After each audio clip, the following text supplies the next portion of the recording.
Nous apprécions ta présence au milieu de nous et nous te disons merci. Nous levons nos mains dans ta présence en signe d'abandon.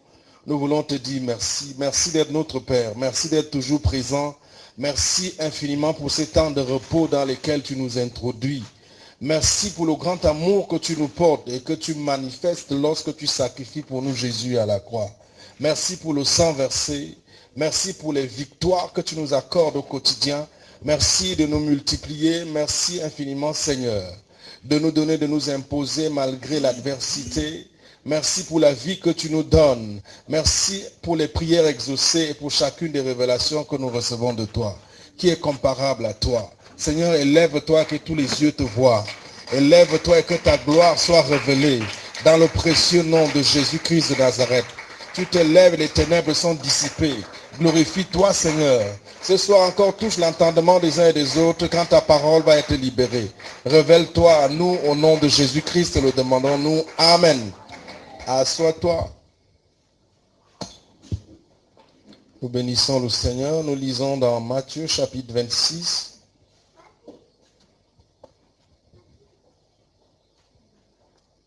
Matthieu 26. Nous lisons verset 28.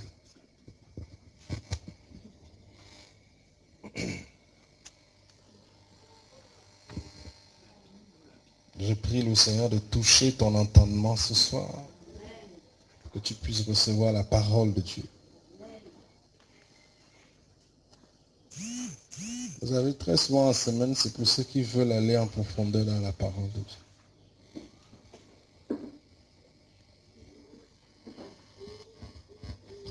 Matthieu 26, verset 28. Je lis au nom du Seigneur Jésus-Christ. Dis aussi un peu en anglais, non?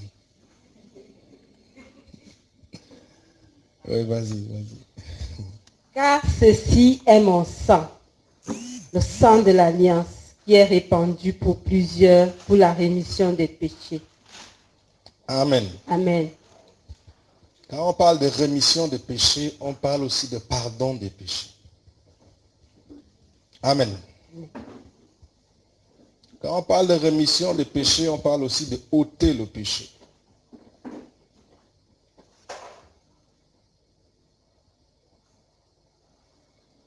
Comment Dieu pardonne-t-il? C'est cette phrase-là que nous allons encore débattre ce soir.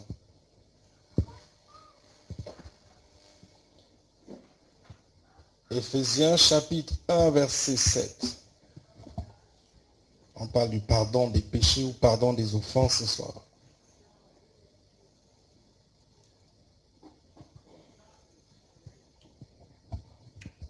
Quand on parle de pardon des péchés, on parle aussi de faire grâce des offenses. Éphésiens chapitre 1, verset 7, il dit quoi? Éphésiens 1, verset 7. En lui, nous avons la rédemption par son sang, la rémission des péchés selon la richesse de sa grâce. Amen. En lui, nous avons la rémission, la rédemption par son sang et le pardon des péchés, n'est-ce pas? Amen. Donc nous n'avons pas le pardon des péchés par notre confession. C'est ça là, non? Amen. Nous avons la rémission et le pardon par son sang. C'est ça qui vient d'être écrit. Pardon, relis. C'est ça, non? Pardon, relis. En lui, nous avons la rédemption par son sang, la rémission des péchés selon la richesse de sa grâce. Amen. Amen. Il est très important que vous ayez une bonne compréhension de comment Dieu pardonne. Ce sujet sur le pardon des péchés va être très important parce qu'il affecte la façon dont vous traitez avec Dieu. Il va affecter la façon dont tu vas regarder Dieu désormais. Il va affecter également la façon dont tu reçois de Dieu, dont tu vas prier. Parce que quand on a une mauvaise connaissance du pardon que nous recevons, nous avons reçu de Dieu, cela se voit dans la façon dont nous nous adressons à Dieu, dans le comportement que nous affichons lorsque, par exemple, nous sommes tombés dans l'erreur. Ça affecte même la qualité de notre autorité. Et l'ennemi peut facilement prendre avantage et vous raconter n'importe quoi et vous priver de ce qui est à vous. Affecter votre assurance. Tu ne peux pas avoir une relation active avec Dieu si tu ne comprends pas ce que Christ a fait pour toi dans la relation qu'il t'a offerte avec Dieu.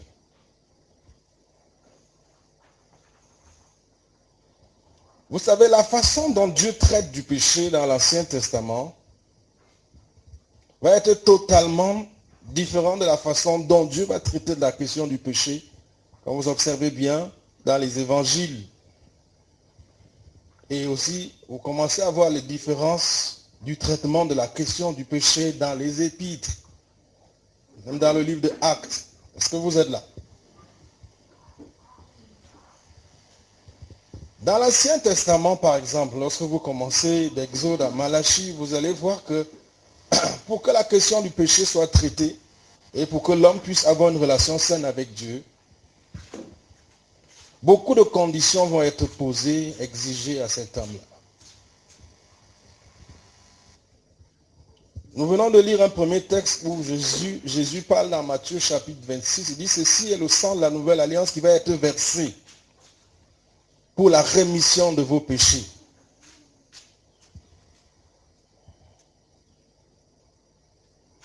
Là, c'est le sang de Jésus qui va être versé pour que le problème du péché soit traité et que l'homme puisse avoir une relation saine avec Dieu. Que l'homme puisse être réconcilié avec Dieu et vivre en paix avec lui. Il dit, voici le sang, mon sang va être versé. Donc le pardon des péchés n'est pas le produit d'une longue prière ou d'une longue confession lorsque Jésus parle ici. C'est ce qu'il est en train de dire. Mais lorsque vous allez dans l'Ancien Testament, vous allez voir que beaucoup de conditions sont nécessaires pour que l'homme soit en paix avec Dieu, pour que le pardon soit consommé. Pour traiter de la question du péché, Dieu va d'abord introduire le sacerdoce, c'est-à-dire des services des prêtres, par exemple. Dieu va leur donner un autel où ils vont faire des sacrifices. Et Dieu va leur donner des sacrifices.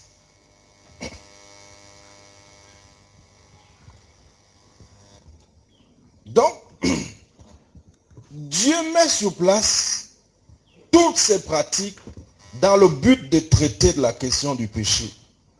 Regardons un peu dans le livre de Lévitique. Lorsqu'un homme est coupable et qu'il n'arrive pas, il n'arrive plus à prier, il n'arrive plus à approcher Dieu et il sait qu'à cause de ses péchés, il n'a pas de relation avec Dieu et il peut subir des malédictions à cause des violations dont lui-même reconnaît être l'objet, être sujet dessus. Donc, Lévitique, chapitre 1, chapitre 4, j'aime mieux.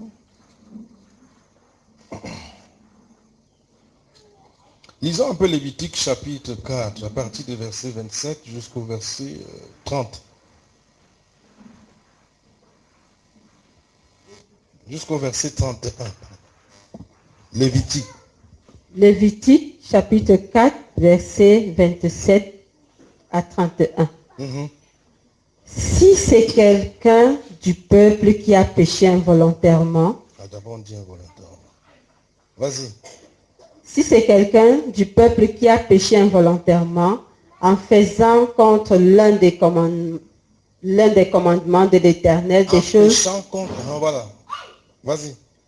En faisant contre l'un des commandements de l'Éternel des choses qui ne doivent point se faire et en se rendant ainsi coupable, qu'il vienne à découvrir le péché qu'il a commis, il offrira en sacrifice une chèvre. Tu as vu les conditions pour qu'il soit pardonné. Tu as offert combien de chèvres à Dieu? Voilà. Il offrira quoi? Une chèvre. Une chèvre. Si c'est un jour comme celui-ci et que tu n'as pas de chèvre, tu restes donc avec ton péché. Tu es d'accord? Première condition, il doit offrir la chèvre. Continue. Une femelle sans défaut. Oui, s'il amène un mâle dans son cas, si ça va être refusé. Tu vois, il y a beaucoup d'exigences. Pour le péché commis. Pour le péché commis. La suite. Verset 29. Il posera sa main sur la tête de la victime expiatoire. Deuxième condition encore. Donc cette chèvre-là est la victime expiatoire. La victime pour le nettoyage de ses péchés. C'est la victime de substitution dans laquelle ses péchés vont être transférés. Qu'il égorgera dans le lieu où l'on égorge les holocaustes. Il égorgera pas n'importe où. Il faudra qu'il soit au temple dans un lieu précis où on offre les holocaustes. Parce que dans leur temple, il y a plusieurs autels. Est-ce que vous êtes là? Il y a 3 autels dans le temple de Moïse là. Il y a l'autel à l'extérieur. C'est l'autel des holocaustes. Il y a même plusieurs. Et maintenant, quand ils entrent dans le temple, il y a l'autel des parfums, où on offre aussi du sang là-bas. Quand ils dépassent l'autel du parfum, il y a le rideau, ils sont à l'intérieur. Il y a le propitiatoire. C'est un autel aussi, entre 2 anges. Il faut aussi offrir du sang là. Et maintenant, quand on sort du temple à l'extérieur du camp, il y a cet autel à l'extérieur du camp où on brûle les sacrifices pour le péché. On les brûle dehors, hors du camp. Est-ce que vous êtes là? Donc, il ne faut pas n'importe où. En fonction du type de péché, il y aura également des conditions particulières qui vont être posées. Donc si ce type n'a pas ce qui est demandé, ce qui lui est exigé, pour que son péché soit ôté, dit là, ouais, même s'il pleure n'importe comment, son péché ne peut pas être enlevé. Vous voyez cela? Vous voyez que s'il commence à trop confesser là, et puis il dit Amen, ça ne peut pas changer, il n'est pas pardonné. Ça ne peut pas changer sa condition. Vous devez bénir le Seigneur pour ce que Jésus a fait pour vous. Alléluia. Continue. Verset 30. Le sacrificateur prendra son doigt avec son... Le sacrificateur prendra avec son doigt du sang de la victime. Il faudra qu'il y ait un sacrificateur, il faudra qu'il trouve un prêtre. Vous voyez ça? Continue la suite. Il en mettra sur les cornes de l'autel des holocaustes et il répandra tout le sang au pied de l'autel. Le sacrificateur ôtera toute la graisse, comme on ôte la graisse du sacrifice d'action de grâce. Et il la brûlera sur l'autel, et elle sera d'une agréable odeur à l'Éternel. C'est ainsi que le sacrificateur fera pour cet homme l'expiation, et il lui sera pardonné. Tu as vu les conditions qu'il doit remplir pour qu'il soit pardonné. Tu es là. Mais Jésus a rempli toutes ces conditions pour toi. Il est devenu le grand prêtre pour toi, le sacrifice expiatoire pour toi. Est-ce que tu es là? Et il a avancé à l'autel, à la croix. Lui, tu n'étais même pas là. Tu ronflais dans le ventre de tes ancêtres. Tu es là. Vous voyez toutes ces conditions qui sont posées pour qu'un homme obtienne le pardon de Dieu. Ça veut dire s'il ne remplit pas toutes ces conditions, il n'obtiendra pas le pardon. Et parce qu'il n'aura pas obtenu le pardon, s'il a une malédiction, il continue à la traîner, qui ne pourra même jamais être brisée. Est-ce que vous êtes là? Et sa relation avec Dieu est brisée et ne peut jamais être restaurée. Et puis il y avait un endroit aussi, il devra poser les mains sur la tête de l'animal et confesser longuement ce dont il se reconnaît coupable. Est-ce que vous voyez cela? Donc dans d'autres cas, et puis on a dit que si c'est un péché involontaire, donc ça veut dire s'il y a certains péchés, ça veut dire qu'il y a certains péchés du genre tu es allé voler. On n'aura pas besoin du bouc pour enlever le péché. On doit couper ta main pour que le péché soit pardonné et que la malédiction quitte ta vie, ta famille, ta descendance et le village. Est-ce que vous voyez cela? Dans toutes ces conditions, donc le pardon des péchés va être très conditionné avant Jésus, dans les temps de l'Ancien Testament. C'est pour ça que vous allez par exemple dans le livre de 2 Chroniques, chapitre 7, verset 14, lorsque Salomon a fini de bâtir le temple et puis qu'il a beaucoup prié Dieu. Et puis vous entendez, si mon peuple, sur qui est invoqué mon nom, vous êtes là, s'humilie. Fais quoi? Prie. Cherche ma face. Et s'il se détourne de ses mauvaises voies. Ça veut dire s'il se détourne. Vous êtes là. Amen. Est-ce que vous voyez même ce qui se passe ici? Vous-même, vous pouvez descendre maintenant à Montéjouvence et vous croisez un criminel, vous lui annoncez Jésus, il a encore son couteau dans la poche, et à l'intérieur de lui, il accepte Jésus, ses péchés lui sont pardonnés, c'est déjà un né de nouveau. Vous voyez tous ces boucs et toutes ces choses à faire. Il ne les a pas fait. Nous voilà qui est changé. Vous ne voyez pas cela. Donc vous pouvez croiser même une prostituée et puis même un homosexuel et puis vous lui avez annoncé Jésus. Vous n'avez pas d'abord surveillé que pendant 2 mois, voyons voir s'il n'est plus avec les homosexuels. Vous voyez ce qu'il dit. Il doit d'abord se détourner. Il doit chercher la face de Dieu. Ouais, des gens doivent le surveiller, voir s'il est réellement, sincèrement repentant. Vous voyez ça. Voilà pourquoi Jean-Baptiste refusait de baptiser un genre de personne. Il dit, on doit d'abord voir que tes œuvres, par tes œuvres que tu as changé, ensuite je te baptise. Ouais. Et s'il y a des comédiens, oui, tu peux faire semblant d'avoir changé.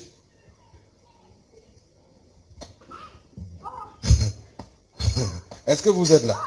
Donc le pardon sous cette époque-là, il va être totalement différent de ce que vous vivez aujourd'hui. Donc les gens devaient payer des prix terribles pour avoir une relation avec Dieu. Donc,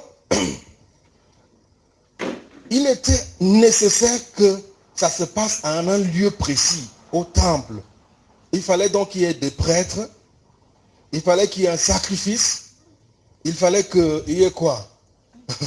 Que toi tu aies ce sacrifice dans lequel tes péchés vont être transférés et c'est le prêtre qui va diriger les opérations pour que ton pardon, tu puisses l'obtenir de Dieu.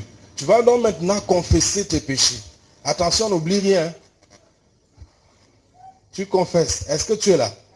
Et puis, avant tout cela, le prêtre va examiner l'animal en fonction du type de péché que tu as commis. Est-ce que vous êtes là? Si c'est par exemple un chef, ou bien le prêtre même qui se reconnaît coupable, parce que le chef ou le prêtre sont des représentants des multitudes. La procédure pour qu'il obtienne le pardon va être différente. Est-ce que vous êtes là? Lorsque c'est le prêtre, il va falloir qu'un autre prêtre l'aide à faire l'expiation, c'est-à-dire qu'on amène le sang du sacrifice à l'intérieur même du temple. Parce que le prêtre se tient entre Dieu et les hommes. Vous êtes là. Il est le représentant de Dieu. Ça veut dire qu'il aura infesté la relation entre la communauté et Dieu. Donc, toute cette tracasserie-là pour qu'un homme obtienne le pardon. Mais vous devez comprendre que dans l'Ancien Testament, ces choses n'étaient que l'ombre, la représentation de ce que Jésus viendrait faire. Est-ce que vous êtes là? Vous n'avez plus aujourd'hui à vous fouetter le corps, à faire pénitence, à ramper à genoux des jours et des jours, pour qu'au bout de 2 mois, ou bien au bout d'une semaine, après un jeûne à sec très dur, quand votre conscience semble avoir s'être apaisée, et puis même vous dites certainement, Dieu a vu ma souffrance. C'est celui qui me pardonne maintenant. Quelles sont tes preuves? Ta conscience qui te trompe, par exemple. Est-ce que quelqu'un est là? Et puis dit, Dieu a certainement vu. Comme j'ai beaucoup pleuré et comme j'ai rampé à genoux en Simalène et je me suis blessé, j'ai saigné. Bon, ta conscience, c'est-à-dire ton pardon va être fonction de la petite paix qui est dans ta conscience. Si tu rentres maintenant au quartier et puis ta culpabilité revient à force, tu ne peux plus prier. Et le diable te dit encore que tu crois que tout ce que tu as fait là en rampant 2 jours, tu devais faire même 4 jours. Parce que pour le diable, ce sera toujours que tu n'auras pas suffisamment fait ce qui est requis pour que tu sois pardonné, pour que ta relation soit bonne avec Dieu. Et voilà comment tu te retrouves constamment dans la culpabilité. Est-ce que vous êtes là? Constamment en train de chercher quelque chose à offrir à Dieu pour que tes péchés soient enlevés. Mais la Bible dit que Jésus-Christ est la fin de la loi. Il est entré dans ce monde pour accomplir toutes ces choses-là qui étaient trop difficiles pour un homme. Est-ce que quelqu'un me suit? Donc aussi longtemps qu'un homme pouvait avoir un animal bien, un animal acceptable au temple, il pouvait donc constamment avoir, c'est-à-dire de ses péchés traités. Et d'ailleurs que dans l'Ancien Testament, les péchés sont couverts. Est-ce que vous êtes là? Donc c'est toutes ces pratiques qui permettent aux pécheurs, qui permettent à cet adorateur qui se sent indigne de se tenir devant Dieu, de voir ses péchés pardonnés, et de pouvoir recommencer à traiter avec Dieu, c'est cette procédure-là, avec toutes ces pratiques-là qu'on appelle l'expiation. Est-ce que vous êtes là? C'est pour ça qu'on a dit le prêtre fera l'expiation pour lui. Et très souvent, je vous ai défini l'expiation ici. Et je dis qu'est-ce que l'expiation? C'est l'œuvre de Dieu en faveur des pécheurs, par laquelle Dieu décide de traiter de la question du péché dans la vie du pécheur, au moyen d'un sacrifice de substitution dans lequel le péché et les conséquences du péché du pécheur seront virées, transférées, afin que le pécheur puisse acquérir l'innocence de l'animal et communiquer, transmettre ses péchés et ses malédictions à l'animal. Et l'animal va être tué parce que le salaire du péché, c'est quoi? La mort.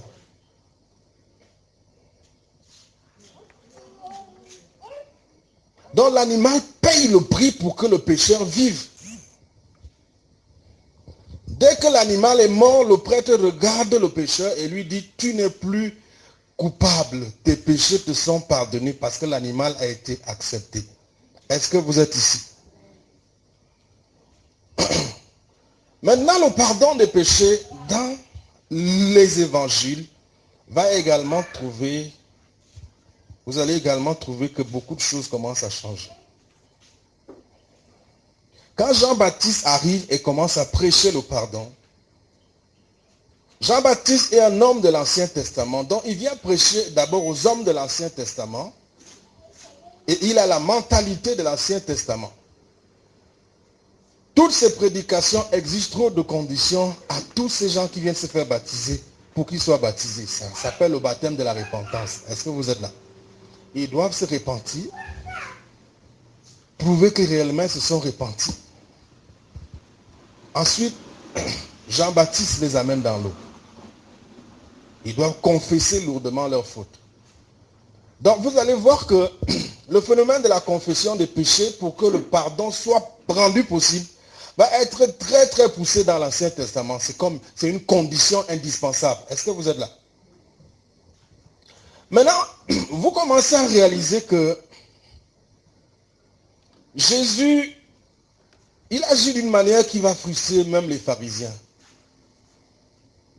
Un homme est malade, et puis ses frères ont ouvert le toit et l'ont introduit à l'intérieur de la maison. Et puis Jésus le regarde et la Bible dit, Jésus voyant sa foi lui dit, mon fils, tes péchés te sont pardonnés. Vous voyez, les pharisiens sont offusqués. Ils disent, mais celui-ci s'est repenti quand? Il a porté l'agneau chez quel souverain sacrificateur? Est-ce que c'est comme ça que les choses doivent se passer? Vous voyez cela? Quelque part, est-ce que les gars n'ont pas raison? C'est comme si Jésus vient violer tous les protocoles et il commence à offrir le pardon avec une telle facilité. Il dit, mon enfant, tous tes péchés te sont pardonnés. Et puis comme il commence à trop discuter, qu'il est qui celui-ci? Nous on sait que pour que les péchés soient pardonnés, c'est les prêtres de la famille des Lévites. Les Lévites, les gens de la famille de Lévi. C'est eux qui font l'expiation. Lui, il n'est pas de la famille des Lévi. Il sort d'où? Est-ce que quelqu'un me suit? Il dit, afin que vous sachiez donc que moi je suis le maître de tout ce que vous racontez là. Non seulement ces péchés sont pardonnés. Mon enfant, lève-toi et rentre chez toi. Vous êtes là. Les péchés sont pardonnés pour que la guérison se manifeste. Pour que les malédictions n'aient plus aucun appui pour opérer dans vos vies. Est-ce que vous êtes là? Donc lorsque vous allez dans le psaume 103 par exemple, vous allez voir mon âme bénit l'Éternel. C'est lui qui pardonne toutes tes fautes et qui te guérit de toutes tes maladies.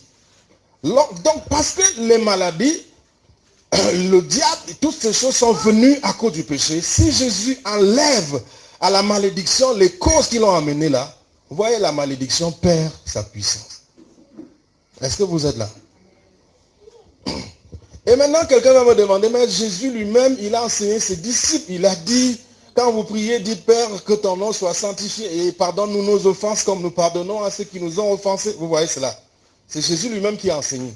Est-ce que vous êtes là? Mais Jésus va se retrouver confronté à différentes catégories de personnes devant lui.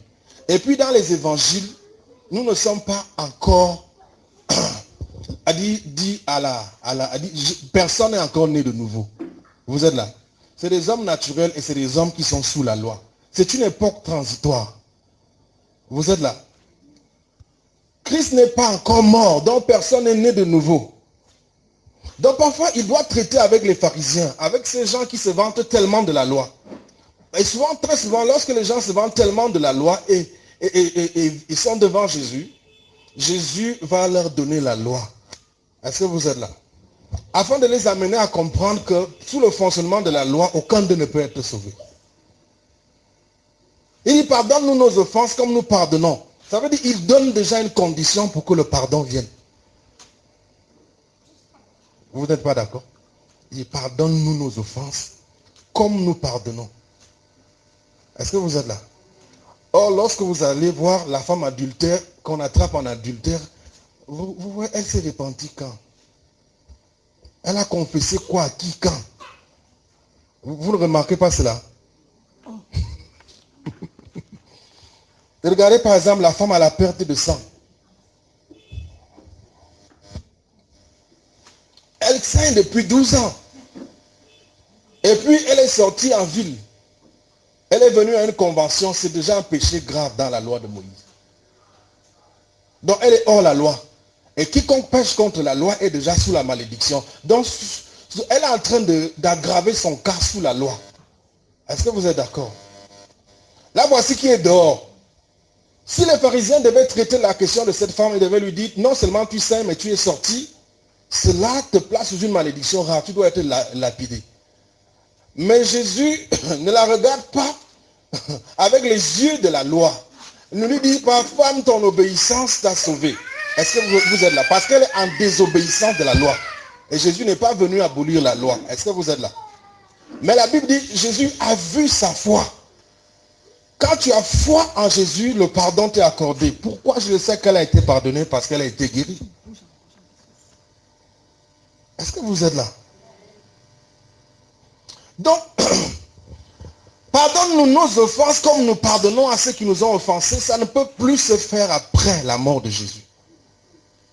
Est-ce que vous êtes là? On va arriver. Parce que vous allez remarquer qu'après la mort de Jésus, le pardon va être offert aux gens maintenant sans qu'on leur pose une condition. Est-ce que vous êtes là?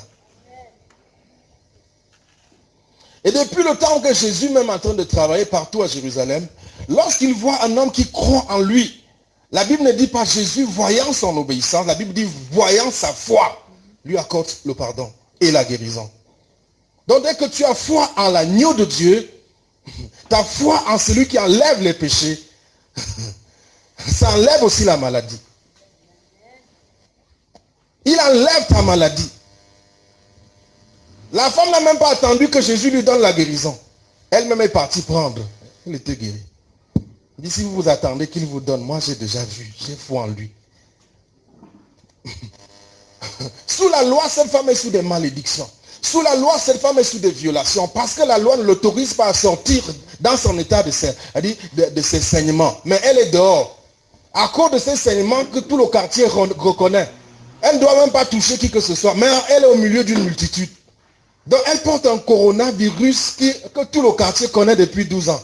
C'est pour ça qu'elle est voilée. Est-ce que vous êtes là? Donc, si elle se dévoile, quelques méchants dans la foule peuvent la lapider et trouver que Jésus est un faux prophète. Et que Jésus pêche contre la loi de Moïse. Est-ce que vous êtes là? En fait, Jésus est en train de dire ici que la foi est supérieure à la loi. Quand quelqu'un a foi au Messie, il se place sous des lois supérieures aux lois de Moïse. Est-ce que tu as foi en Jésus ici? Donc par sa foi en Jésus, toutes les lois de Moïse qui la condamnaient et la plaçaient sous malédiction, s'étaient annulées. Et ça s'annulait. Et cette femme a été guérie. Si on devait consulter la loi de Moïse pour sa guérison, elle ne devait jamais guérir parce qu'elle était dehors avec des saignements. Or, la loi interdit à quiconque saigne d'être dehors. Est-ce que vous êtes là? Si on devait consulter la loi de Moïse pour voir si elle peut être guérie ou pas, la loi allait la tuer. Est-ce que vous êtes d'accord? Parce qu'elle saigne. Mais si on consulte Jésus, parce que la foi en celui qui enlève le péché, et avec l'enlèvement du péché, il y a l'enlèvement de la maladie. Donc avec Jésus, elle est guérie. Sous la loi, elle est condamnée. Elle a pris sa guérison. Tu prends la tienne aussi aujourd'hui. Dans le précieux nom de Jésus. Ici qui attend l'école du ministère. Alors que nous sommes dans l'école. Ils attendent. Nous sommes en train de faire un cours très fort. Alléluia. Donc vous voyez que le pardon commence à évoluer. Jésus est à une étape. C'est un moment de transition. On est en train de dire la loi de Moïse est en train de prendre fin. Et maintenant une autre loi, la loi de la grâce, est en train de s'introduire. Est-ce que vous êtes là? Donc vous allez voir ces petites nuances. On n'a pas besoin d'une condition quelconque pour recevoir le pardon de Dieu. Pourquoi? Parce que Jésus a rempli toutes les conditions qui nous étaient exigées pour qu'on puisse avoir le pardon. Est-ce que vous êtes là? Si tu devais prendre un animal, l'entraîner jusqu'ici par exemple pour ton pardon, Jésus est celui qui s'est laissé entraîner à la croix pour ton pardon. Si tu devais chercher un prêtre avec un animal qu'il allait examiner, Jésus est devenu le grand prêtre et le sacrifice qui s'est offert pour que tu reçoives le pardon. Est-ce que vous êtes là? Est-ce que vous savez qu'on dit que par des grands cris et des supplications, Jésus a supplié celui qui était capable de le sauver, de le délivrer de la mort? Est-ce que vous êtes là? Si ce n'est que pour les confessions et les cris, il a crié pour toi. Donc il commence à distribuer, on commence à voir ces tendances dans les évangiles. Des gens bizarres commencent à recevoir le pardon, sans qu'ils ne soient passés au temple avec un cabri. Est-ce que vous êtes là? Donc le pardon est en train d'évoluer. Quand vous arrivez dans le livre de Actes, vous allez voir certaines situations. Là, Jésus est déjà mort. Il est ressuscité. Nous sommes maintenant alors dans le Nouveau Testament, la Nouvelle Alliance. Parce que la Nouvelle Alliance ne commence pas avec Matthieu. Vous êtes là? Dans Matthieu, nous sommes encore dans l'Ancien Testament. Jésus n'est pas encore mort. Le Nouveau Testament commence quand Jésus est mort et il est ressuscité. Est-ce que vous êtes là? Donc vous ne pouvez pas classer Marc, Matthieu et Jean exclusivement comme étant des livres du Nouveau Testament. Et puis quand on parle de Nouveau Testament, Ancien Testament, c'est un type de relation. Ce n'est pas d'abord un type de livre dans les Écritures. Parce que vous pouvez vous retrouver dans certains textes qui sont même des textes avant les évangiles, où les choses sont abordées d'une manière qui est typique du Nouveau Testament. Et puis ça peut vous troubler. Est-ce que vous êtes là? Par exemple, Genèse, vous n'êtes pas dans l'Ancien Testament. Parce que Moïse, lui, n'est pas dans les affaires de Genèse. Exode. La loi de Moïse commence avec le livre d'Exode. Est-ce que quelqu'un est d'accord ici? Donc, lorsque vous arrivez maintenant dans le livre des Actes, vous commencez à voir des petits changements, des petits changements, des petits changements qui se produisent. Pour la question du pardon des péchés, dans le livre des Actes, voyons voir ce qui se passe. Dans Actes chapitre 10,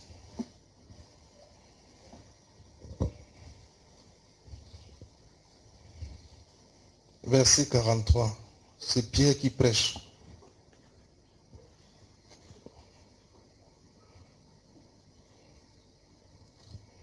Acte 10, 43 Acte 10. à 44. Acte 10, verset 43 à 44. Je lis au nom du Seigneur Jésus-Christ. Tous les prophètes rendent de lui le témoignage que quiconque croit en lui reçoit par son nom le pardon des péchés. Verset 44. Comme Pierre prononçait encore ces mots, le Saint-Esprit descendit sur tous ceux qui écoutaient la parole. Tu as vu? On commence au verset 42. Parce que Pierre est en train de prêcher dans une maison, chez les païens, chez Corneille. Amen. Amen. Verset 42. Et Jésus nous a ordonné de prêcher au peuple et d'attester que c'est lui qui a été établi par Dieu, juge des vivants et des morts. Tous les prophètes rendent de lui le témoignage que quiconque croit en lui reçoit. Quiconque croit en lui, lui qui? Lui Jésus. Lui qui? Lui l'agneau de Dieu qui enlève le péché du monde. Quiconque croit en lui, il fait quoi? Reçoit par son nom le pardon des péchés. Vous voyez, Pierre est en train de prêcher chez un païen qu'on appelle Corneille. Vous êtes là? Amen. Ce païen là est romain. C'est sûr qu'il a invité ses amis. Et parmi ses amis, il y a peut-être des féticheurs. C'est des païens. Ils ont leur blindage. Dedans, il y a des bons petits soulards et des prostituées qui sont venus qu'est-ce que Corneille a même à nous convoquer. Et très souvent, lorsqu'on apprend que quelqu'un est là-bas, il a le Saint-Esprit, il peut même voir ta vie. Tous ces anciens féticheurs et même les adorateurs de féticheurs, ils sont là. Vous êtes là. Comme ceux qui aiment bien venir au culte quand le culte est en train de finir. Ils veulent la réception individuelle. Donc ils étaient pleins chez Corneille. Dedans, il y avait même des sorciers. Et puis, Pierre prêchait ce qu'il prêche là. Il dit, quiconque, même toi, quiconque, qui prêche, qui écoute là, je te prêche à toi, je parle. Vous voyez ça? Et il dit, quiconque croit en lui, reçoit en son nom le pardon de ses péchés. Hein? Quiconque, tu sais de qui tu parles, tu sais à qui tu parles, pardon. Et quelqu'un a cru. Est-ce que vous êtes là? Et il a reçu. Vous voyez, la condition ici, c'est de croire. Il y a même 3 conditions ici. C'est le pardon est prêché. Tu crois. Tu reçois. Tu as fait quel travail ici? Tu es venu t'asseoir chez Corneille. Et Pierre est venu prêcher. Tu as cru. Tu as reçu. Où est ta chèvre, ton... Ils sont où? Jésus est devenu ton bouc pour tes péchés. Est-ce que tu es là? Et ils ont cru. Et les conséquences, c'était quoi? Immédiatement, le Saint-Esprit est venu. Vous êtes là?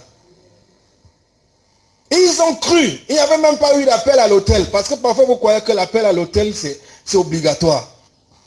Mais comment il a prêché, n'a pas dit à ceux qui croient en Jésus de se lever, de venir devant. Vous voyez, c'est pas obligatoire.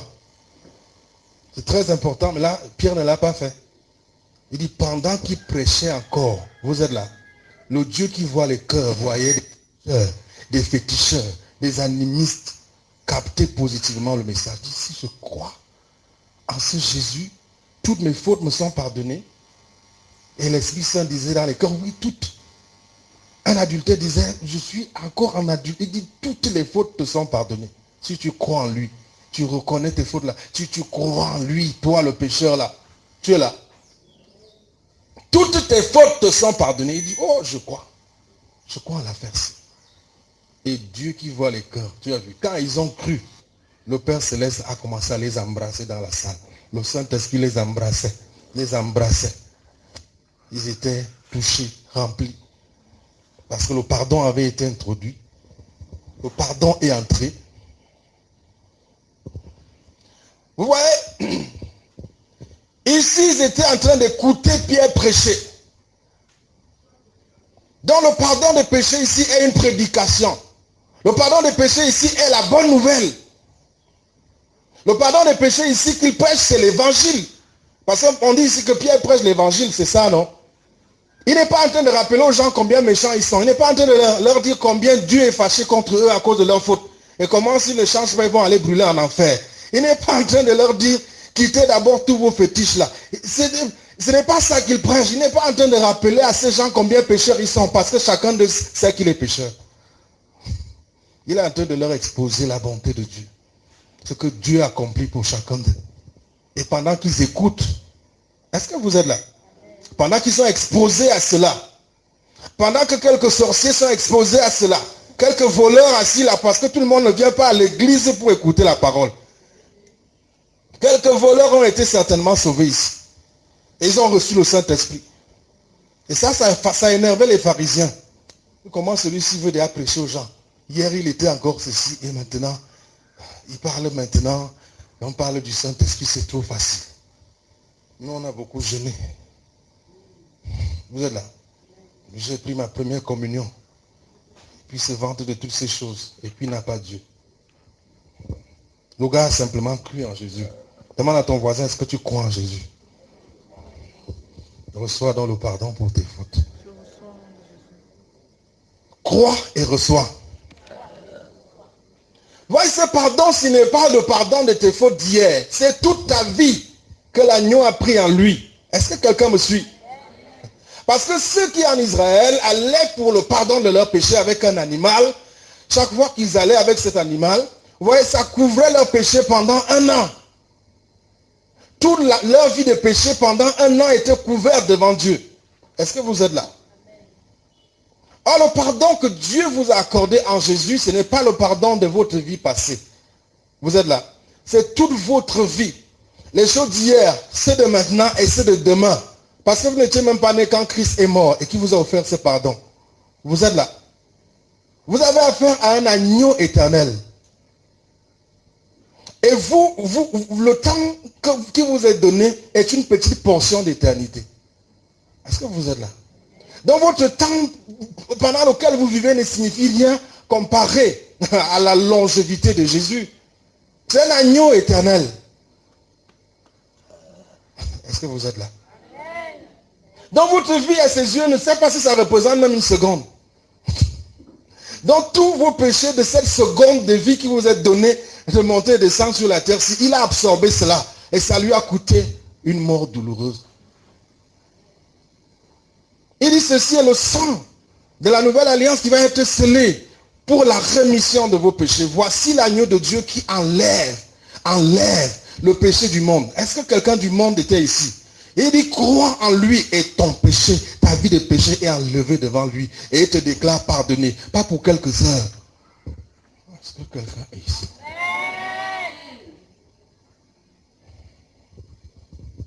Pardonner, ça veut dire que le péché ne se tient plus entre toi et moi.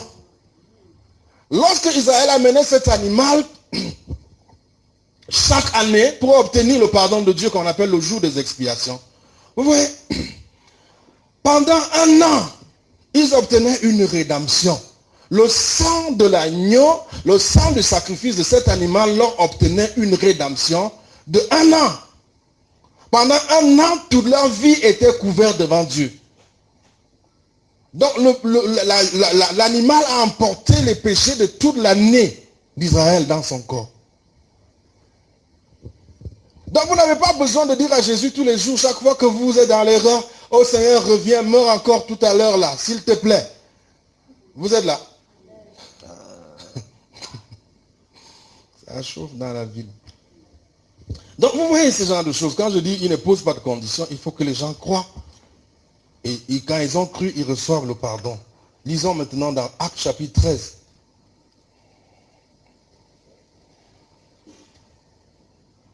Versets 38 à 39. 37, 38, 39. Actes chapitre 13. Là, c'est Paul qui prêche. Actes chapitre 13, versets 37 à 39. Je lis au nom du Seigneur Jésus-Christ. Mais celui que Dieu a ressuscité n'a pas vu la corruption. Sachez donc, hommes frères, que c'est par lui que le pardon des péchés vous est annoncé. Annoncé ou prêché? C'est ça, non? Amen. Par lui que le pardon des péchés vous est prêché. Continue. Et que quiconque croit est justifié par lui de toutes les choses dont vous ne pouviez être justifiés par la loi de Moïse. Quiconque croit est justifié, c'est-à-dire est non coupable, est déclaré non coupable de tout. Est-ce que quelqu'un me suit? Amen. Pourquoi? Parce que lui, il est devenu coupable de toutes tes fautes.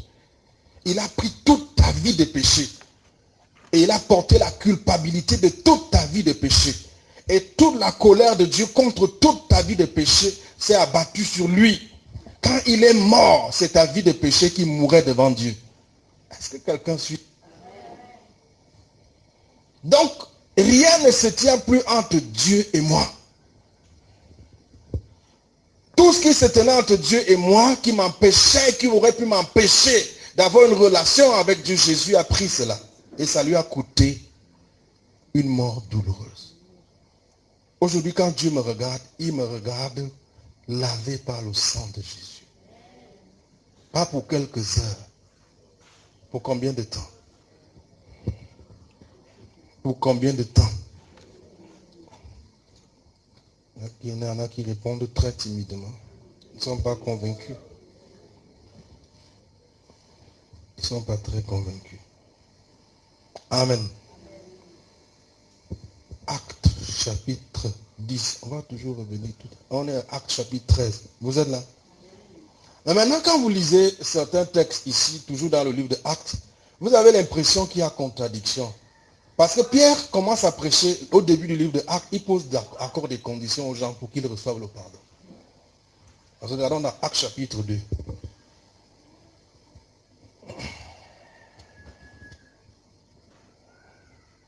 Ça doit être le verset 37 ou 38. Il leur pose des conditions. 38. Acte chapitre 2, verset 38. Pierre leur dit, répentez-vous et que chacun de vous soit baptisé au nom de Jésus-Christ pour le pardon de vos péchés et vous recevrez le don du Saint-Esprit. Amen. Amen. Vous avez vu, non? Il leur pose des conditions, vous ne voyez pas? Il dit, répentez-vous d'abord. Vous êtes là, vous qui avez la tête dure là. Vous êtes là. Vous venez vous asseoir ici avec les fétiches. Allez d'abord enlever ça. Vous êtes là. D'abord, vous deux là, vous semblez être en colère depuis le matin. Allez d'abord vous arranger au quartier. Répentez-vous. Vous êtes là. Acte chapitre 3, verset 19. C'est toujours Pierre qui prêche. Le terrible Pierre.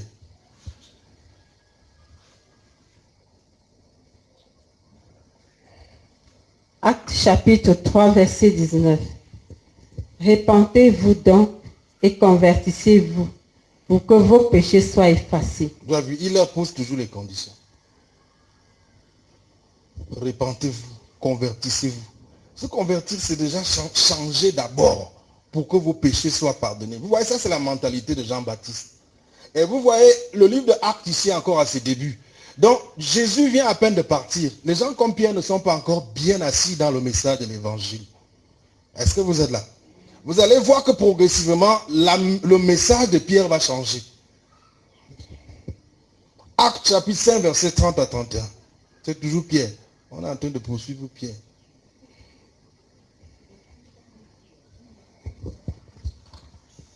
Acte chapitre 5, verset 30 à 31. Le Dieu de nos pères a ressuscité Jésus, que vous avez tué en le pendant au bois. Dieu l'a élevé par sa droite comme prince et sauveur pour donner à Israël la repentance et le pardon des péchés. Vous avez vu qu'il a commencé à changer. Pour donner. Il ne pose plus de conditions. Dieu l'a ressuscité pour qu'il donne à Israël. Pour qu'il donne. Donc il n'y a aucune demande là. Il donne la repentance, il donne le pardon. Or, les deux premiers textes, il demandait. Pierre leur demandait de se repentir d'abord. Est-ce que vous êtes là? D'autres disent que c'est quand je vais quitter l'alcool que je vais venir à l'église. Parce qu'ils ont cette mentalité qu'ils doivent d'abord se repentir pour que Dieu les accepte. Si on vous a gâté dans l'alcool, et vous avez essayé d'arrêter plusieurs fois, ça veut dire que vous ne viendrez jamais à l'église. Quelques-uns disent, oh, si ce n'est que ça, j'ai essayé de déclarer férié en sorcellerie 2 fois. On a failli me tuer la même nuit.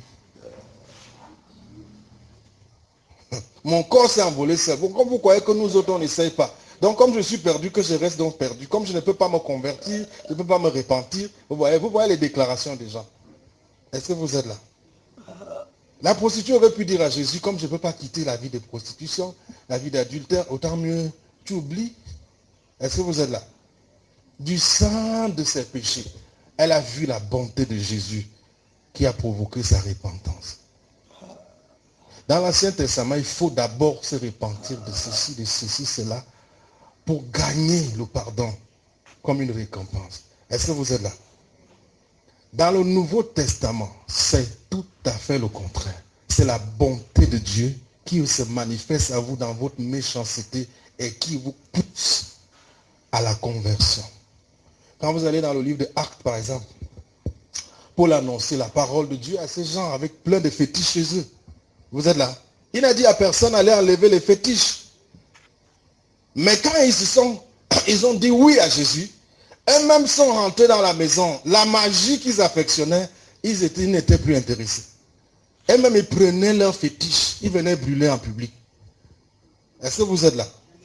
Quand vous êtes réellement sincère dans votre conversion, vous aurez du dégoût pour le péché. Parce que ce n'est pas aux pécheurs qu'il faut enseigner que le péché est une mauvaise chose, je vous dis. Ce n'est pas aux bandits qu'il faut enseigner que le banditisme est une mauvaise chose. Il le sait. Donc si vous avez une leçon pour l'amener au changement, ce n'est pas de lui dire de laisser le banditisme. Aidez-le. Amen. Même les toxicomanes savent que la drogue est une mauvaise chose. Mais ils sont toujours attachés. C'est la servitude. C'est Jésus qui sauve. Si ces gens pouvaient se sauver, on n'aurait pas besoin de leur annoncer Jésus. Il sauve son peuple de son péché. Alléluia. Est-ce que vous voyez comment Pierre ne fait que changer? Maintenant, revenons à Actes chapitre 10. Ce même Pierre, maintenant, il prêche, verset 43 à 44. Vous voyez que ce message est en train de changer au fur et à mesure qu'on va en profondeur dans le livre des Actes.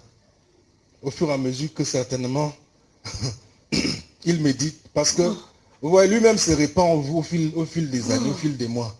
La repentance, ce n'est pas seulement quand on dit répands-toi. Est-ce que vous êtes là? Au fur et à mesure que ta connaissance s'améliore, quand tu es plein d'humilité, tu réajustes ton attitude, ton langage. Est-ce que vous êtes ici? Dans le pardon des péchés est donné. Dieu donne son pardon aux hommes. Il donne. Vous ne l'avez pas demandé. Jésus l'a obtenu pour vous. Est-ce que vous êtes là? C'est la bonne nouvelle. Ce qui vous exigeait dans l'Ancien Testament, trop de conditions. Au point où ceux qui étaient pauvres parce qu'ils ne pouvaient pas trouver une chèvre, un bouc à amener au temple, se retrouvaient avec leurs péchés. Est-ce que vous êtes là? Si on te pose la condition ce soir que apporte une chèvre pour ton pardon, tu peux avoir la chèvre chez toi. Les élèves et puis les jeunes étudiants vont dire quoi? La chèvre. Il faut compter au moins 30 000. Je meurs avec mes péchés, Jésus. Mais 30 000.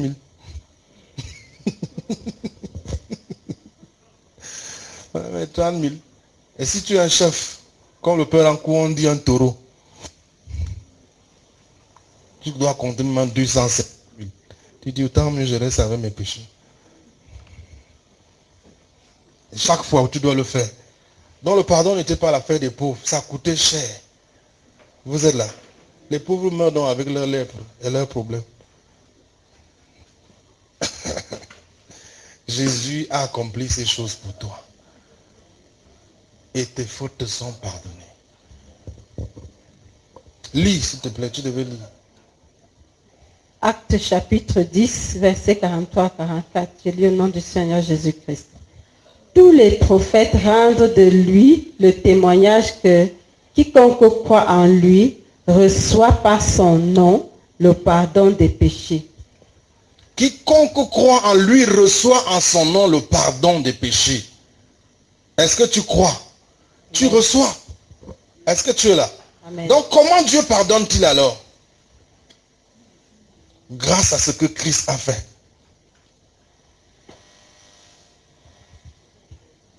Le pardon de Dieu est dans ce que Christ a accompli pour nous. Tu devais lire jusqu'au verset. Verset 44. Comme Pierre prononçait encore ces mots, le Saint-Esprit descendit sur tous ceux qui écoutaient la parole. J'ai vu, les gars étaient choqués. Dis quoi?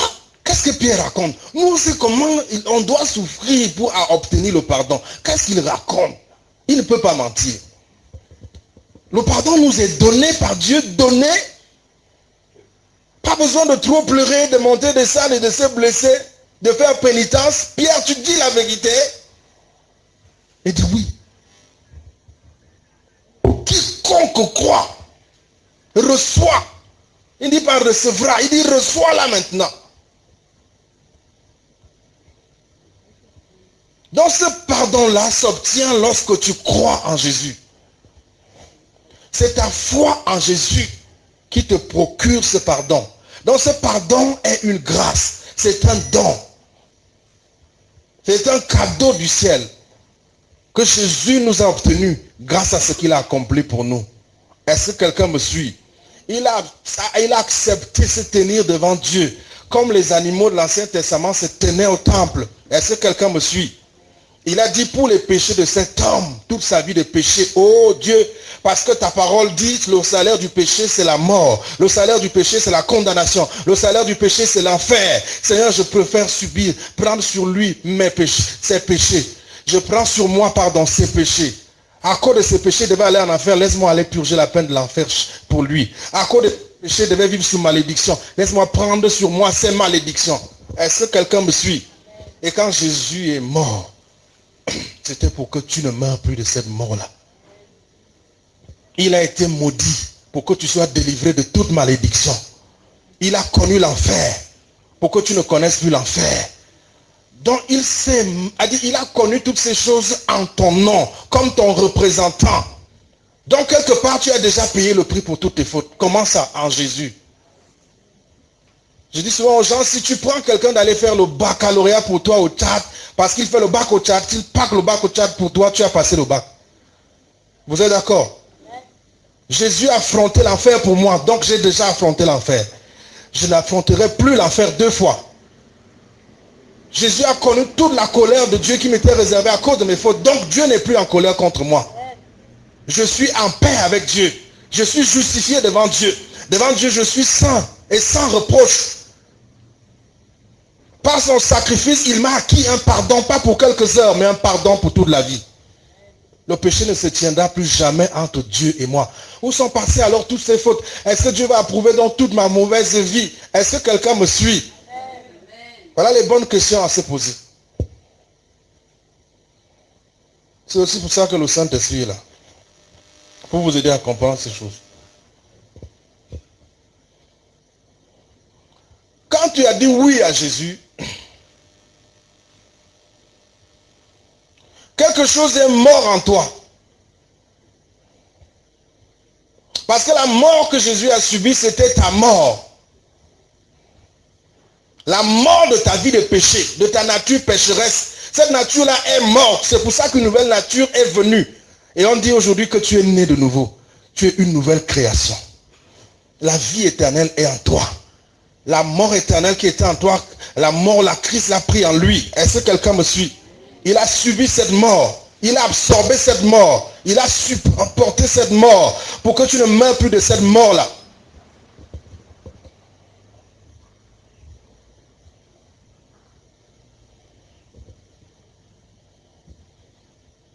Et Paul te dire, ce n'est plus moi qui vis, c'est Christ qui vit en moi. Donc si tu es réellement né de nouveau, une nouvelle vie a commencé en toi. Une nouvelle nature est implantée en toi. Est-ce que quelqu'un me suit?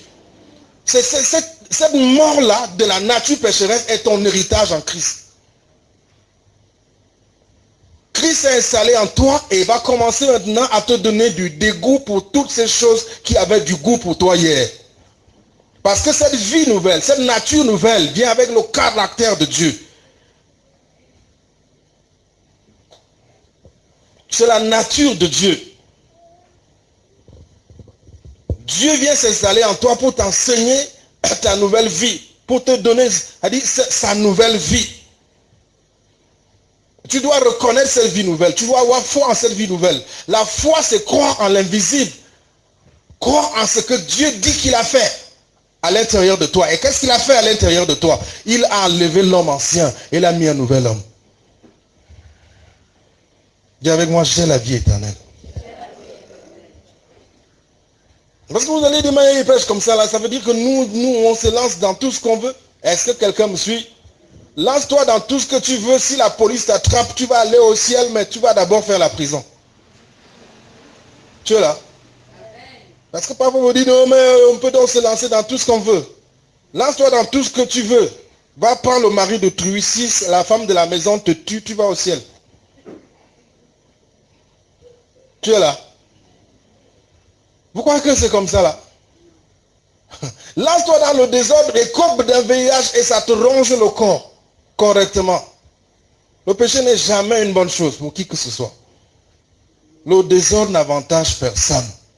Est-ce que vous êtes là? Tu es devenu une nouvelle personne, une nouvelle créature. Tu travailles dans un bureau, tu es né de nouveau, les choses anciennes sont passées. Vraiment, Dieu a porté tous mes péchés. Et va voler des sommes d'argent, on te fout en prison.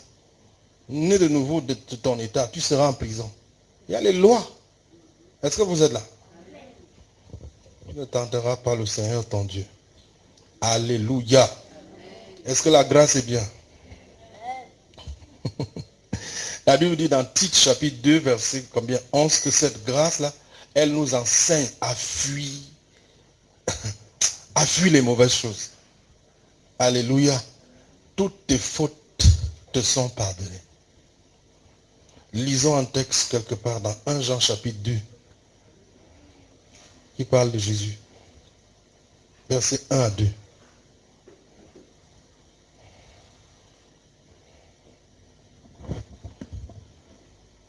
Jean chapitre 2, versets 1 à 2. Mes petits enfants, je vous écris ces choses afin que vous ne péchiez point. Et si quelqu'un a péché, nous avons un avocat auprès du Père. Mais si quelqu'un a péché, n'a pas perdu le salut, nous avons un avocat auprès du Père. Jésus-Christ le juste. Jésus-Christ le juste. Il est lui-même une victime expiatoire. Il est lui-même une victime exactement comme ces animaux de l'Ancien Testament. Il a joué ce rôle-là. Les animaux de l'Ancien Testament étaient des représentations. C'était Jésus qui était voilé. Est-ce que vous êtes là? Amen. Parce que dans l'Ancien Testament, Jésus est voilé. Dans le Nouveau Testament, Jésus est dévoilé. Donc il était voilé sous l'apparence d'un bouc, d'un taureau, mais le travail qu'effectuaient ces boucs et ces taureaux décrivait ce que Jésus viendrait faire pour traiter de la question du péché dans la vie de l'homme. Est-ce que vous êtes là? La suite dit quoi? Il est lui-même une victime expiatoire pour tous nos péchés. Victime, expier veut dire laver aussi. Est-ce que vous êtes là? Amen. Expiatoire pour tous nos péchés. Pour combien de péchés? Pour toute ta vie de péché. Il est victime qui s'est livré pour prendre dans son corps. Jésus a pris dans son corps toute ta vie de péché. La Bible dit dans Isaïe 53, il a plu à Dieu. Vous êtes là? De déposer sur lui l'iniquité de nous tous. Toute ma vie de péché, l'agneau l'a prise en lui. Est-ce que quelqu'un me suit? Toute ma vie de péché. Chaque fois que je me présente devant Dieu, Dieu me voit juste. Est-ce que quelqu'un me suit? Où sont passées cette vie de péché? Où est passée cette vie de péché? Jésus l'a emporté, il l'a crucifié à la croix. Il l'a même emporté jusqu'en enfer. Est-ce que vous êtes là? Donc aux yeux de Dieu, je suis sans faute. Pour combien d'heures? Pour toute ma vie. Assois-toi. Hébreux chapitre 10. Je suis propre aujourd'hui, propre demain, propre après-demain. Vous êtes là? Le pardon de Dieu n'est pas quelque chose, ce n'est pas dans les larmes que nous versons lorsque nous avons été fautifs quelque part. Il est dans ce que Christ a fait. Est-ce que vous êtes là? Le pardon des péchés n'est pas une réaction que Dieu va avoir lorsque tu as commis une bêtise. Il dit, oh, qu'est-ce que je dois faire maintenant? Est-ce que je dois pardonner à tel? Vraiment. Comme les catholiques, là, je lui pardonne. Non, lui ici, il est trop, il bavard trop. Qui jeûne encore 10 jours. Non, c'est pas ça. Il est dans ce que Christ a fait. Ceci est le sang de la nouvelle alliance. Pas le sang de vos ancêtres qui va être versé. C'est le sang de Dieu, c'est le sang de Jésus qui a été versé pour que tes péchés soient enlevés. Est-ce que tu es là? Ce n'est pas le sang de tes scarifications, ce n'est pas tes belles larmes qui ont été versées pour que le pardon soit obtenu. Il dit, il n'y a point de pardon de péché sans effusion du sang de tes ancêtres, c'est ça? De ton propre sang? Le sang de qui? Est-ce que son sang a coulé? Alors j'ai le pardon. Le pardon exige toujours un sacrifice. Pas de toi. Ce n'est pas toi qui vas mourir. Quelque chose doit mourir pour que le pardon te soit accordé. Parce que le péché doit être traité. Le problème du péché doit être traité. Et la solution pour le péché, c'est la mort. Est-ce que quelqu'un me suit? Amen.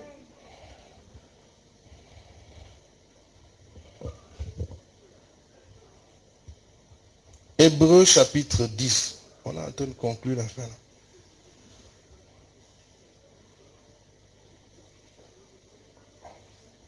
Du verset 10 à 14.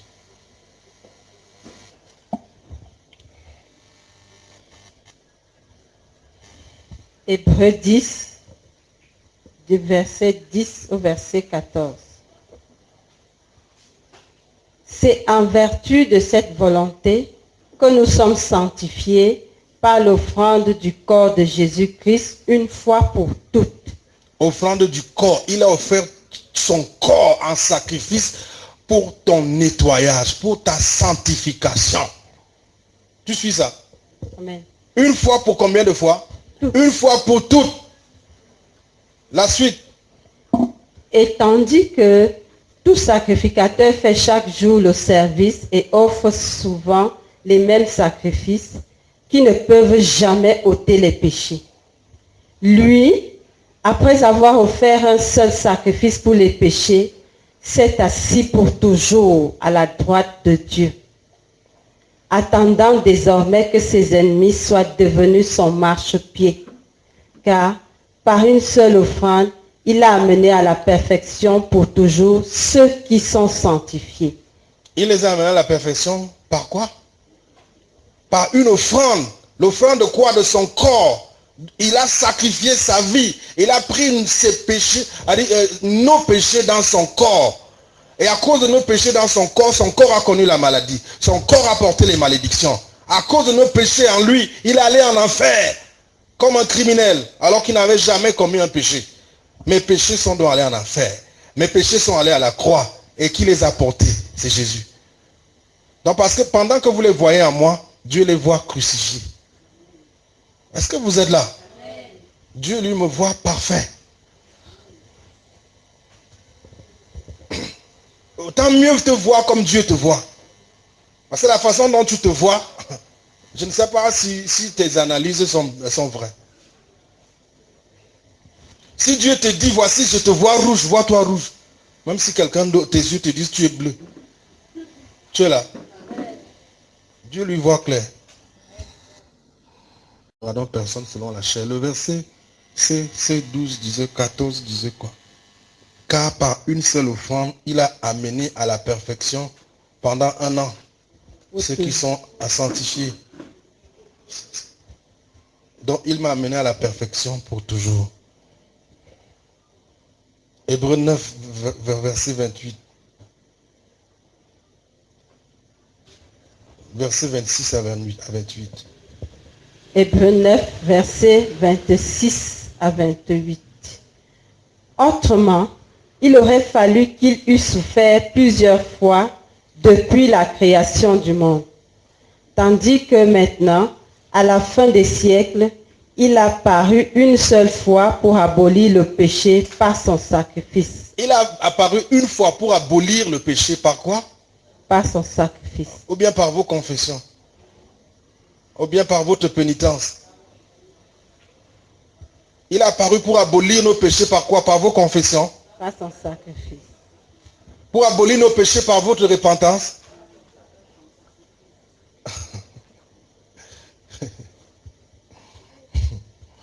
Oui, vas-y, lis la suite. Et comme il est réservé aux hommes de mourir une seule fois, après quoi vient le jugement. Verset 28. De même, Christ, qui s'est offert une seule fois pour porter les péchés de plusieurs, apparaîtra sans péché une seconde fois à ceux qui l'attendent pour leur salut. Amen. Est-ce que tu es là? Hébreux chapitre 8. On est en train de finir. Verset 12. Il a apparu une fois pour porter les péchés de plusieurs. Donc c'est lui qui a porté mes péchés. Est-ce que vous êtes là? Amen. Il les porte. Tu veux voir mes péchés? Va à la croix, Jésus les porte. Tu veux les voir? Aujourd'hui, là, je ne porte plus rien.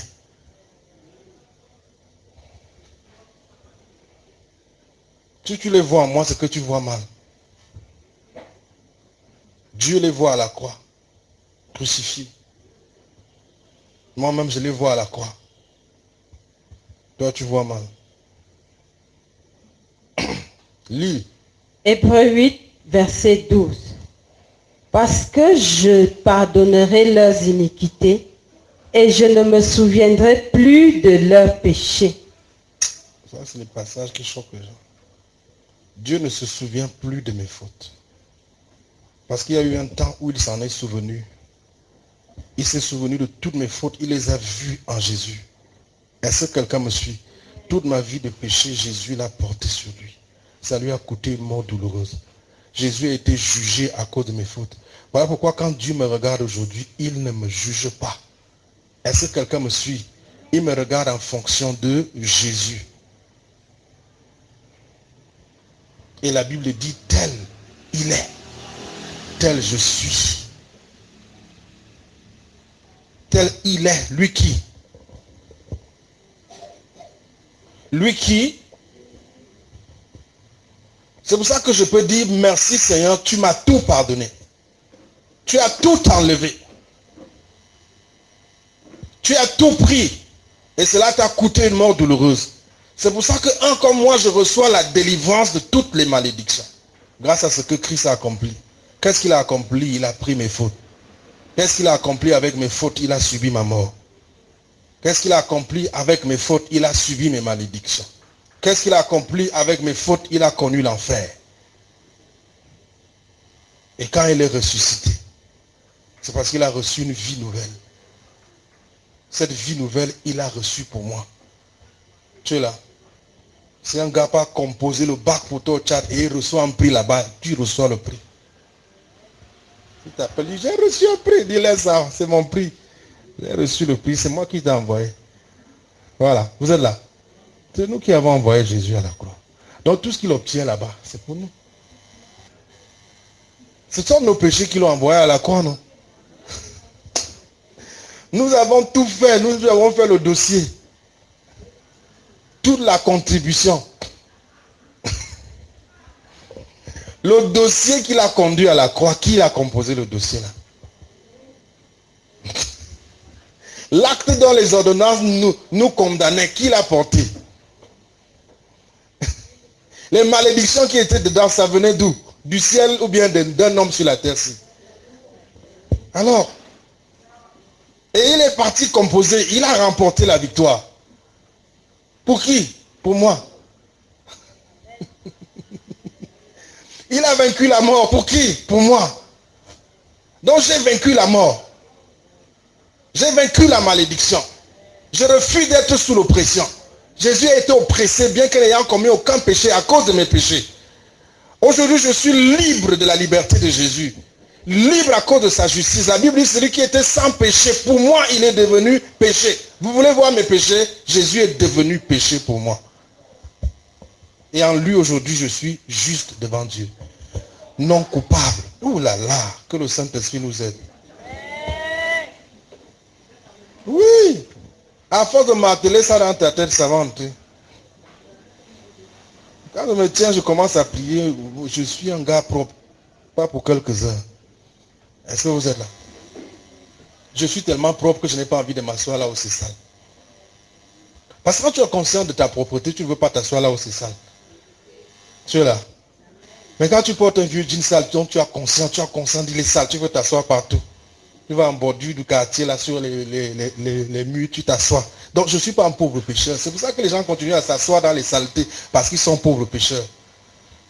Je suis un juste, un saint. Et le sang se sanctifie. Le juste marche dans la justice. Est-ce que vous êtes là? Donc je ne suis pas un pauvre pécheur sauvé par la grâce. Non, non, non, non, non. Même le jour que je suis tombé, je ne suis pas un pauvre pécheur. Le pauvre pécheur a été crucifié. Il dit, puisqu'il a pardonné mes fautes, il ne verra plus ses fautes en moi. Il ne les voit plus en moi. Est-ce que quelqu'un me suit? Il les voit où? En Jésus.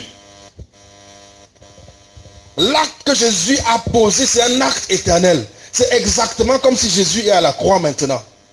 Parce que les actes, les choses qui sont posées sur les autels, les sacrifices qui sont offerts à l'autel n'ont pas de temps.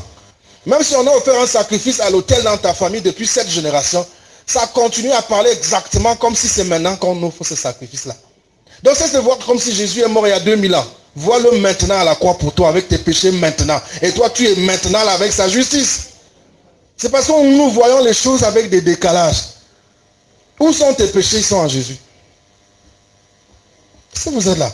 Amen. Donc je suis un saint. Je ne serai pas. Je suis. Vous voulez voir mes fautes? Regardez à l'homme qui est crucifié pour moi. Quand on offre un sacrifice à l'autel, le temps ne dérange pas. Même si ça fait 6 siècles que tes ancêtres ont offert au serpent, les enfants garçons. Et puis ce pouvoir continue à persécuter la famille. Exactement comme si c'est hier que tes ancêtres ont offert ce sacrifice. Donc ce que Christ a fait pour toi, c'est exactement comme si c'est maintenant là qu'il est en train de faire cela. C'est un acte éternel. Sur un autel éternel. Donc mes péchés n'étaient pas à la croix, mes péchés sont à la croix. Est-ce que quelqu'un me suit? Ma vie de péché et de malédiction a été crucifiée à la croix. Pendant que Jésus s'offrait à la croix, un esprit éternel, l'esprit de Dieu, jaillissait de lui vers moi. Est-ce que vous êtes là? Quand tu offres un sacrifice quelque part, un esprit jaillit pour attaquer la famille. Dans le monde négatif là. Est-ce que vous êtes là? Maintenant quand Jésus lui offre à Dieu, ça vient un sacrifice pour moi. Un esprit jaillit pas pour m'attaquer, mais pour arranger ma vie. Est-ce que vous êtes là? C'est le Saint-Esprit. C'est lui qui proclame ma sainteté. Il voit le sang de Jésus qui a coulé, qui coule pour moi. Et il me déclare saint. Il me dit, voici cet homme que vous condamnez, il a été condamné à la croix. Quelqu'un s'est fait condamner pour lui. Donc laissez-le tranquille. Quelqu'un s'est fait malédiction pour lui. Laissez-le tranquille. Est-ce que vous êtes là? Quelqu'un est allé en enfer pour lui. Donc laissez-le tranquille. À cause de ses fautes, voilà quelqu'un qui va en enfer. Et celui qui part en enfer, là, lui a donné sa vie. Celui qui part en enfer, là, lui a donné son pardon. Il y a eu un échange d'identité. Celui qui va en enfer a pris ses fautes. Et puis lui, il a pris son innocence. Donc il y a échange d'identité, échange d'odeur. Avec mon odeur, avec mes péchés, avec mes excréments, il est allé en enfer. Il a connu mes malédictions. Pour qu'avec sa justice, avec sa valeur, je sois accepté de Dieu. C'est un échange. Chaque fois qu'un sacrifice est offert à l'autel, un échange se produit. Échange divin. Il a échangé mes malédictions avec sa bénédiction. Quelqu'un est libre ici, on va se lever.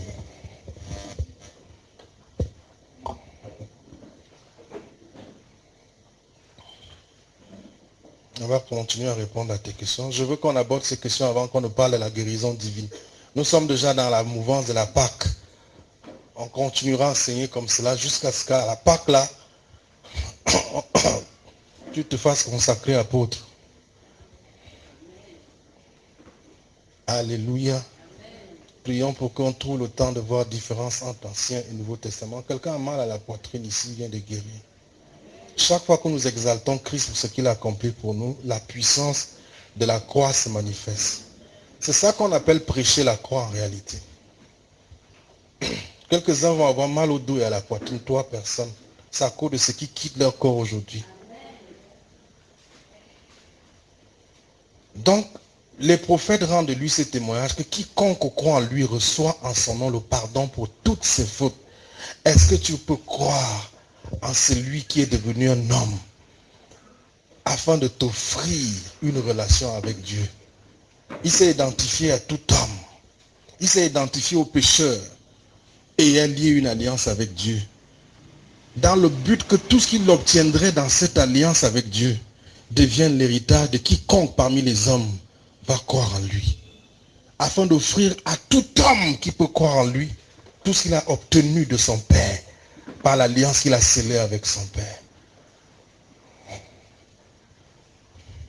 C'est lui que Dieu a destiné comme sacrifice, comme victime expiatoire, non seulement pour nos fautes, mais pour les fautes du monde entier.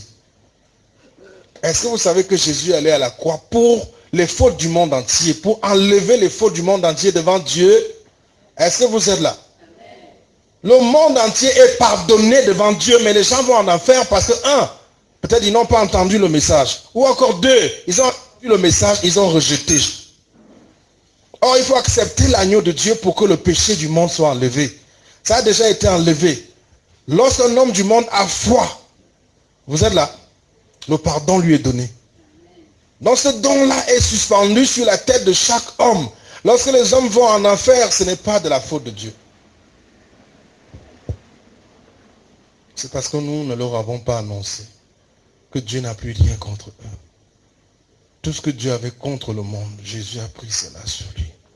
Voici l'agneau de Dieu qui enlève tout ce qui séparait le monde d'avec Dieu. Voici l'agneau de Dieu qui enlève le péché du monde. Est-ce que l'agneau est venu? Est-ce qu'il a enlevé? On dit qu'il a apparu une fois. Il a apparu une fois pour ôter les péchés par son sacrifice. Le péché est ce qui fait obstacle entre Dieu et le monde, entre Dieu et l'homme. Et Jésus l'a enlevé afin de permettre à tout homme de revenir vers Dieu, afin de permettre à tout homme d'éviter le jugement de Dieu. Non, notre message, c'est que Dieu ne vous juge plus. Jésus s'est fait juger à votre place pour que tout jugement qui vous était réservé en raison de vos fautes, vous en soyez épargnés. Grâce à ce que Jésus a accompli, vous pouvez revenir vers Dieu sans aucune crainte.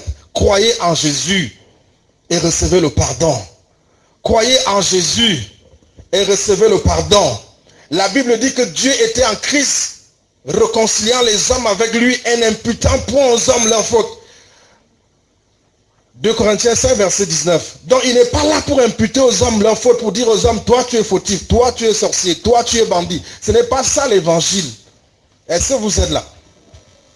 Tout ce que Dieu avait contre toi, Jésus l'a enlevé. Même pour celui qui ne croit même pas. La Bible dit que Jésus a été choisi comme la victime expiatoire, non seulement pour nos péchés à nous qui avons cru, mais pour tout le monde entier. Donc il a pris les péchés du monde, pas les péchés de l'église.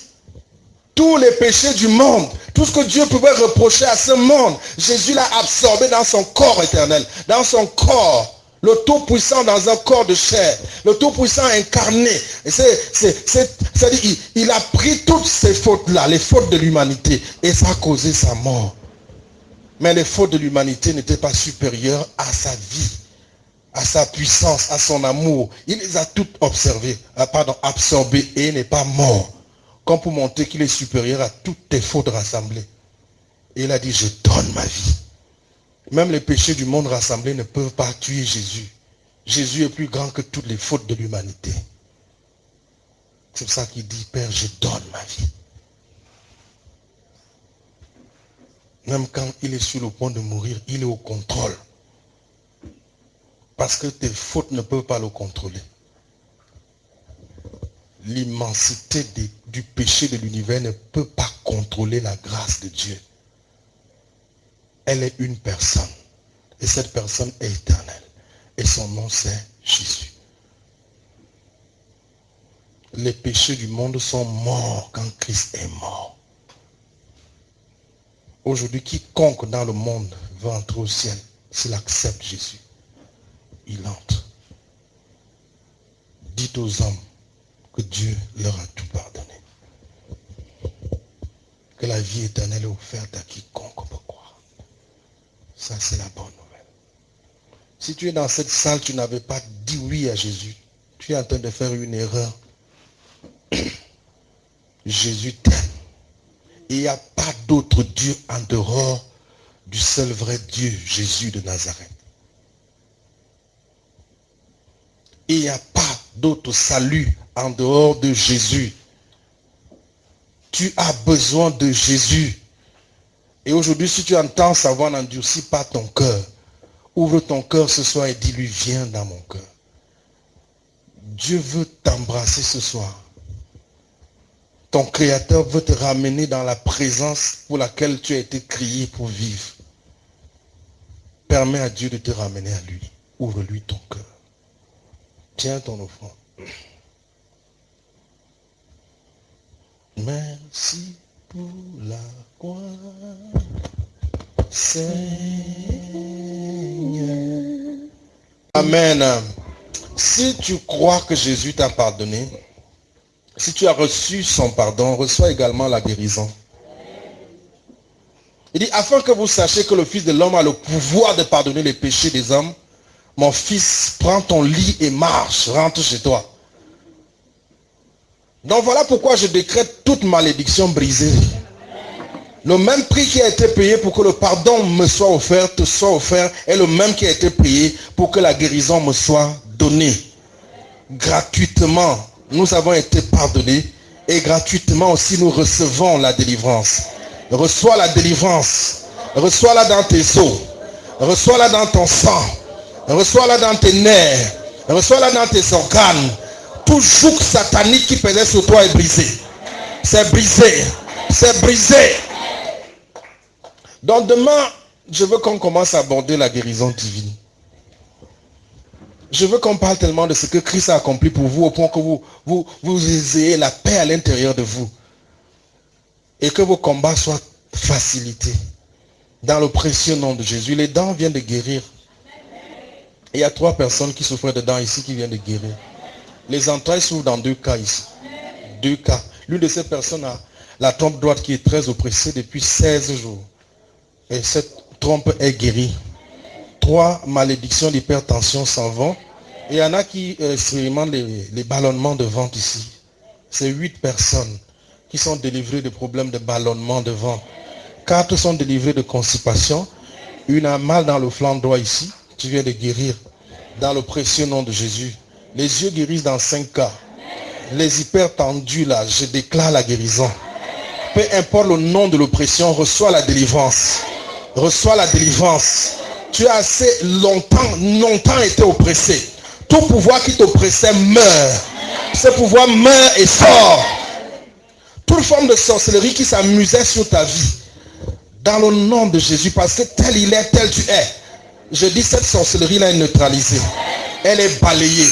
Dans le nom de Jésus. Tout hôtel satanique qui libère profane ta vie avec des malédictions en continu, cet hôtel est anéanti. Anéanti. Tout ce qui te fait pleurer commence à pleurer ce soir. Ça pleure maintenant. Ça pleure maintenant. S'il est vrai que tu as cru en celui qui enlève le péché du monde, tu as également cru en celui qui enlève la mort du monde, qui enlève la maladie du monde, qui enlève la stérilité du monde, qui enlève le VIH du monde. Il est venu enlever les maladies. Il allait de lieu en lieu faisant du bien, délivrant tous ceux qui étaient sous l'empire du diable. Et il a visité ce lieu. Il nous a fait l'honneur d'habiter parmi nous. Je décrète et déclare, dans le nom de Jésus, l'oppression lâche. Reçois la guérison. Sois touché. Sois touché. Cette malédiction a trop voyagé dans ta famille. Ce joug est brisé. Cette oppression lâche. Les insomnies s'enfuient. Les insomnies s'enfuient.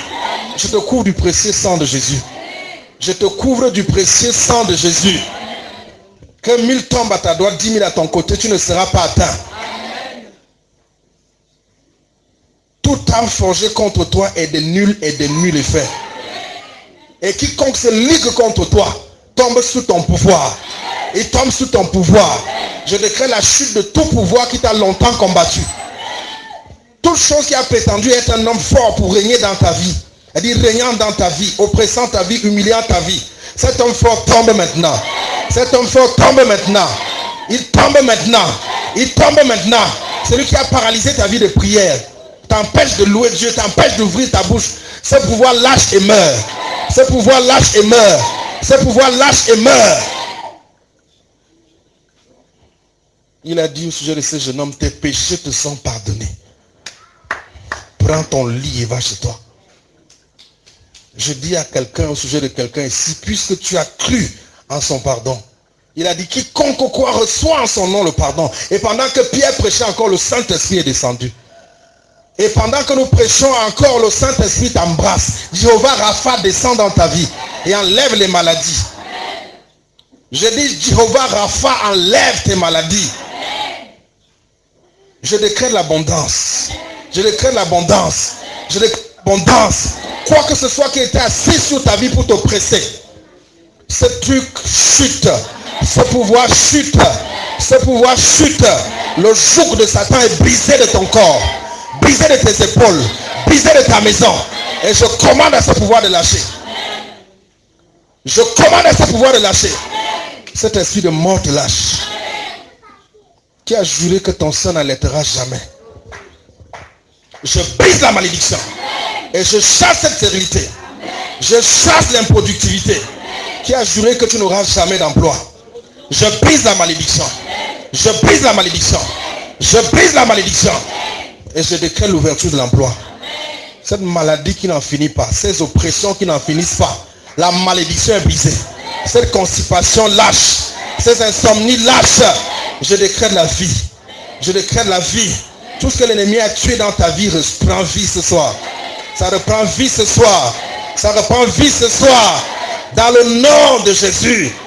Si par un sang la malédiction est entrée, par un sang supérieur la malédiction la sort. Elle sort. C'est par quel sang que Satan t'oppresse? C'est par quel sang qu'il oppresse tes enfants? Je brise ces alliances négatives. Je les brise. Et je déclare la relâche des familles. Par le sang de Jésus. La protection des familles. Par le sang de Jésus. Par le sang de Jésus. Amen.